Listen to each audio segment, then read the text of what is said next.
Administrador Município Manatuto, Bernardo Lopes, Loripobo Manatuto Tomac Nenaran, agradece ao governo central, também decide Manatuto, saiu manaimba celebração proclamação de independência, badala hat noloresing hito.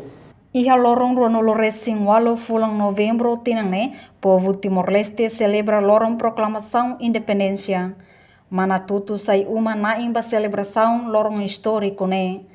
Administrador Município Manatuto, Bernardo Lopes Hateteng, sentiu orgulho, também foi a primeira vez sai uma naimba lorong proclamação independência, lorong ronolo resing walo fulang novembro tinangne. Rasa entusiasmo né, entusiasmo na Macas. Buat todo laos de funcionário, mas da comunidade com todo mundo. Também é curto prazo, 5 mais 28, buat todo mundo prepara, mesmo com mínimos condições. Vai ver bela consegue preparar. Desafio buat nebem na soro, maka buat será tem tempo uda e loro ami serviço hadia, kala besok, loro hadia, kala besok. Mas bem nela sai obstáculo para. Kami pronto na fase, kami compromisso, kami pronto na sai dar manai, para conversar loro independência, badala. Leuhosi celebração ne, município Manatuto Rasik, hakarak koko kibit, pronto ona kalai, hodisimu desafio sira hanesang ne. Como marçal ainda né, ao koko, hari a comunidade sebenarnya komitmen.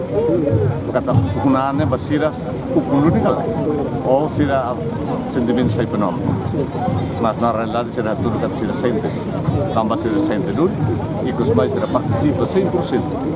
Lahare de tu juventude, lahare de você funcionário, mas de feira que tua slavar com todo também.